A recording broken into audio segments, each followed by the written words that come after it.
본문의 내용을 보면 이스라엘은 지금 말라기 선지자 때 와서도 실패합니다. 그래서 우리 하나님께서 실패한 이스라엘에게 새로운 언약의 사자를 보내실 것이다 라고 하는 내용이 주를 이루고 있어요. 핵심 코어 벌스가 1절입니다. 거기 한번 보면 언약의 사자를 또 먼저 언약의 사자보다 먼저 와서 주의 길을 예비하는 자도 있게 될 것이다. 이렇게 말씀을 하거든요. 한번 1절을 한번 봅시다.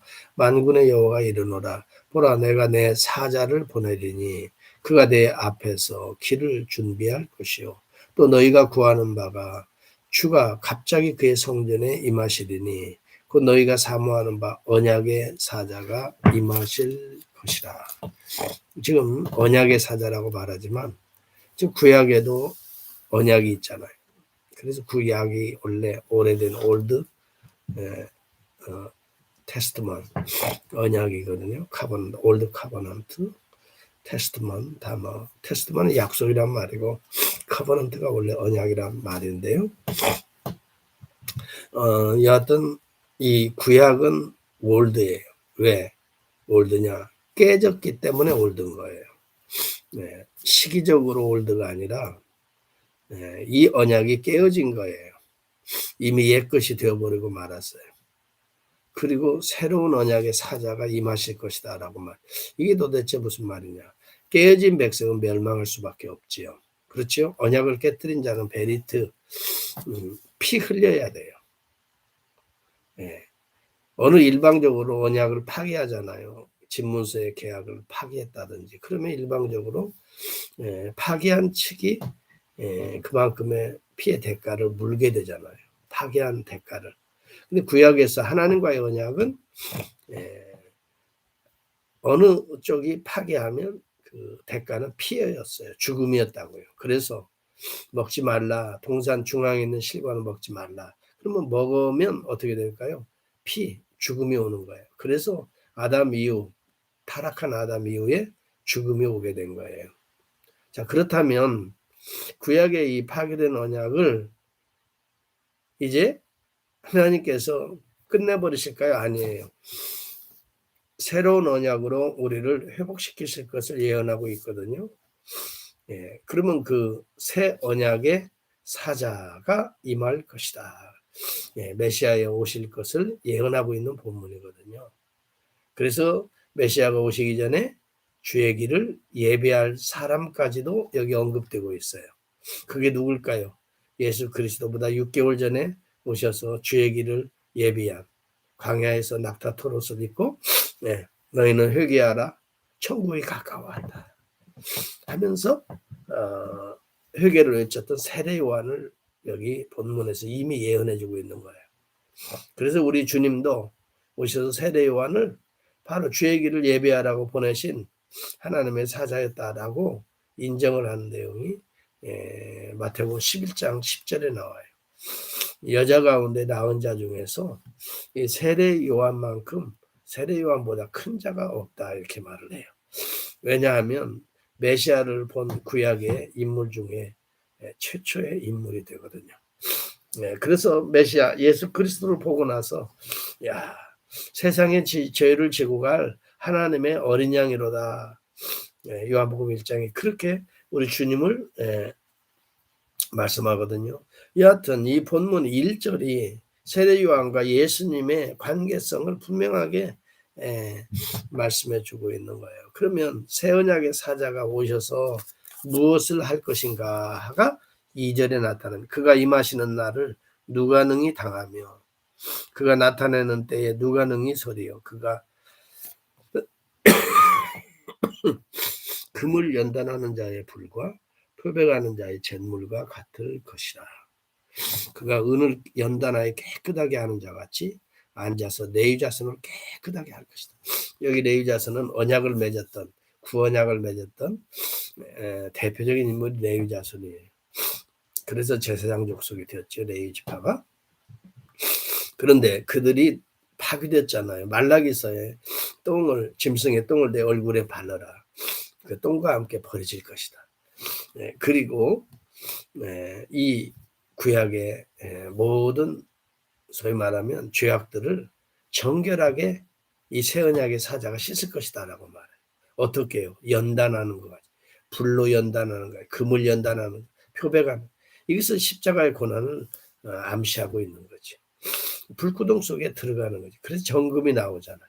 예수 그리스도가 죄 없으신 분이 십자가에 오르셔서 우리의 죄를 다 씻으시고 대속하시고 그 다음에 정금과 같이 나오죠. 부활의 영체로 주님께서 부활하신 거예요. 바로 이러한 사건을 통해서 십자가와 부활의 사건을 통해서 우리가 그의 백성들이 연단되고 정결하게 될 것이다 라고 말하는 거예요. 여러분 그래서 우리가 믿는 예수 그리스도는 새 언약의 사자라는 것이 우리 신앙 고백의 첫 번째예요. 두 번째는 그가 이루신 일이 무엇이냐. 인간의 죄악을 대신 담당하셨다는 거예요. 그래서 십자가한 거예요. 그 다음에 담당하시고 무덤에 갇히신 것이 아니라 죄의 삭신, 사망을 문까지도 여셨다는 거예요. 바로 이것이 부활이죠. 그리고 보좌 우편에 올라오셔서 성천하셔서 오늘도 성령을 우리에게 믿는 자에게 부어주셔서 그의 백성들을 모으고 계시는 거예요. 새 언약의 백성을 모으고 계시는 거예요. 이것이 바로 교회인 거예요. 교회를 통해서 새 언약의 백성을 모이게 하시고 거기에서 계속 정결하게 하시고 세상으로 파송해서 오늘도 또 주의 백성들을 또 모이게 하시고 또 그들을 정결케 하사 여러분 이것이 하나님의 새 언약의 사자가 하시는 일이에요. 그래서 그를 존귀하게 부를 것이다. 존중히 여길 것이다. 16절에 보면 한번 16절을 넘어가 봅시다. 그때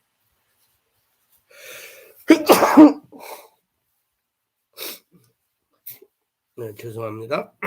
제가 감기에 최근에 걸린 것 같아요. 16절을 한번 봅니다. 그때에 여호와를 경외하는 자들이 피차에 말하며 여호와께서 그것을 분명히 들으시고 여호와를 경외하는 자와 그 이름을 존중히 여기는 자를 위하여 여호와 앞에 있는 기념책에 기록하셨느니라. 바로 그 여호와의 사자, 언약의 사자가 오셔서 그를 경유하게 될 백성들이 임하게 될 것이고 그의 백성들은 하나님의 생명책에 기록될 것이다 라고 말하고 있어요. 여러분이 말라기에서만 새 언약을 이야기하는 게 아니에요. 구약의 전반적인 사상이 새 언약의 사자로 메시아가 그리스도가 오실 것을 이야기하고 있거든요. 여러분 비근한 예로 이사야서 42장 6절을 제가 찾았어요. 한번 여러분도 찾아보시기 바랍니다. 그래서 구약은 새 언약을 빼버리면 구약은 아무런 의미가 없어요. 42장 6절. 그래서 구약을 언약의 책이라고 그래요. 구언약이에요. 파괴된 언약이에요. 나 여호와가 의로 너를 불렀은즉 내가 내 손을 잡아 너를 보호하며 너를 세워 백성의 언약과 이방의 빛이 되게 하리니. 지금 메시아의 오심을 여기 42장은 이사야가 예언하는 내가 붙드는 나의 종 1절부터 보면은 내 마음에 기뻐하는 자 곧 내가 택한 사람을 보라. 나의 영을 그에게 주었은즉 그가 이방의 빛을 정의를 바라리라. 네. 그의 모습은 상한 갈대를 꺾지 아니하며 꺼져가는 등불을 끄지 아니하고 진실로 정의를 시행할 것이다. 비록 연약한 육체의 몸을 입고 오셨지만 궁극적으로는 하나님의 공의의 십자가를 또 부활을 오늘 성취하실 것이다. 시행할 것이다. 그러면서 내가 내 손을 잡아 너를 보호하며 여호와 하나님의 보호 속에 있는 거예요. 백성의 언약과 이방의 빛이 여기 백성의 언약과 여기 언약은 오늘 말라기에서 말하는 새 언약을 말하는 거예요. 그러면 어디서가 구체적으로 새 언약이라고 말하고 있나? 에레미야에서는 좀 더 진일보한 계시의 비밀이 나옵니다. 에레미야서 31장 31절을 보시기 바랍니다.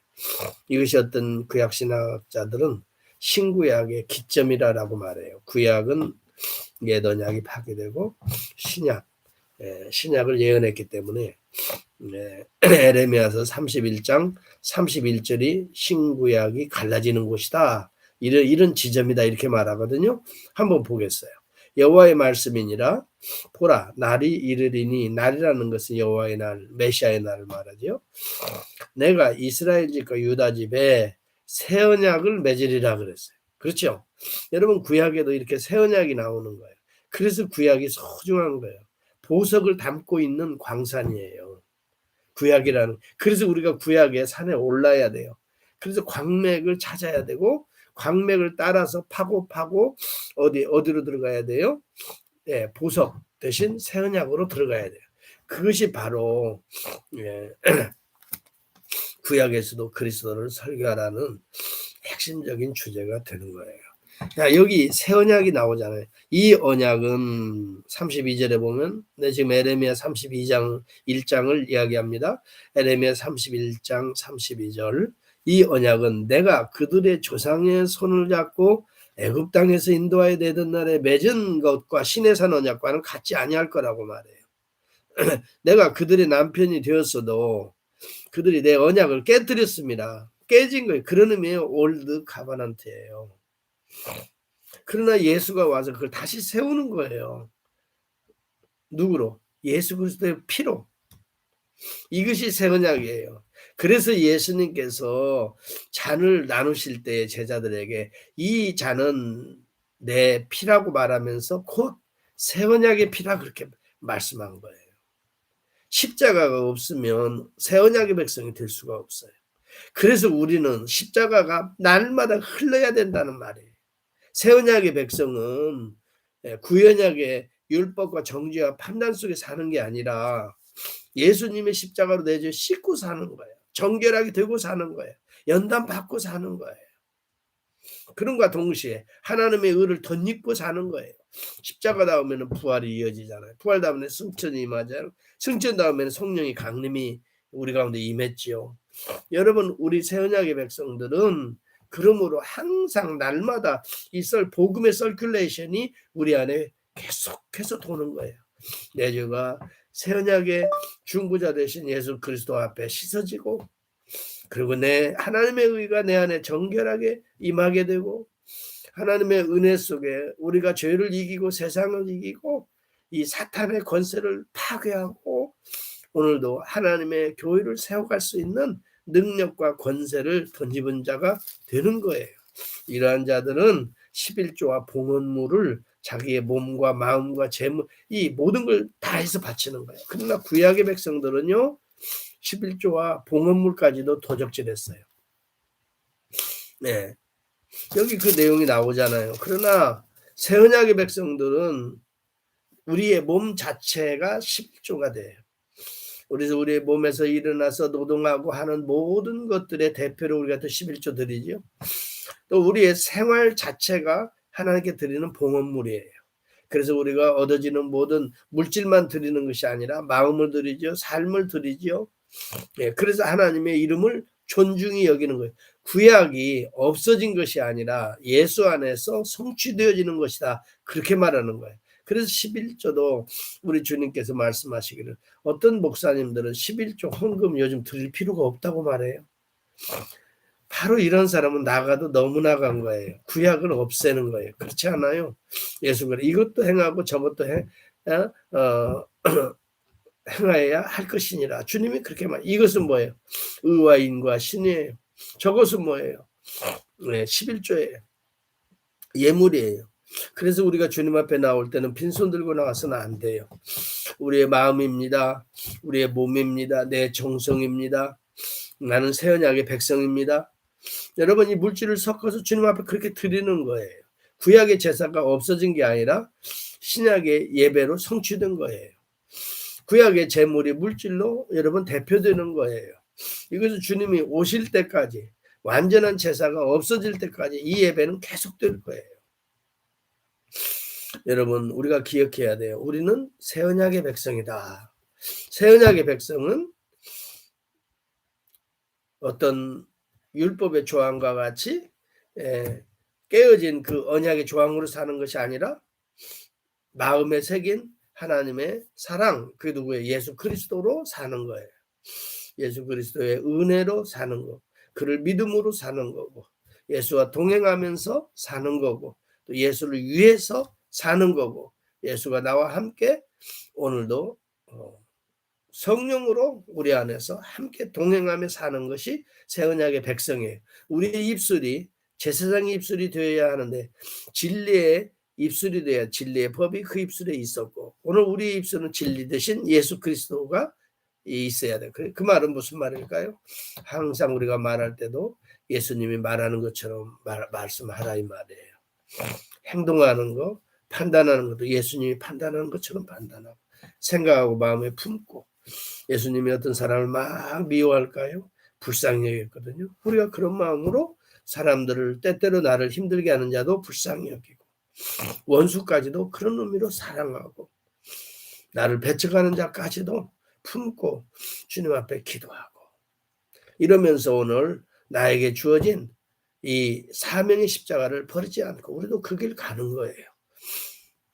여러분, 이 세상에 돈 많다고 편하게 산다고 행복한 게 아니라 주님의 길을, 사명자의 길을 갈 때에 내가 사명자로 살아가는구나, 내가 하루를 살아도 이 사명을 잃지 않고 사는구나, 여기에 자존감이라는 것이 올라가요. 시간이 많다고 여러분 나는 행복하고 난 괜찮아, 그게 아니에요. 시간이 많아서 중요한 게 아니라 그 시간들을 잘 쪼개어서 사명자로 살아야 돼요. 말씀을 묵상하며 살고, 주님을 생각하며 살고, 또 주님을 이웃에게 전하며 살고, 그 사랑을 나누며 살고, 교회를 세우며 충성하며 살고. 여러분, 오늘 우리에게도 그러한 놀라운 새 언약의 백성이 되시고, 또 그 이름을 존중히 여기면서 살고, 서로와 서로를 존중히 여길 뿐만이 아니라 나의 주 나의 하나님 우리 주 예수 그리스도를 존중히 여기면서 그 진리를 가슴에 품고 진리가 얘기하는 대로, 말씀하는 대로 순종하며 살아가는 새 언약의 백성.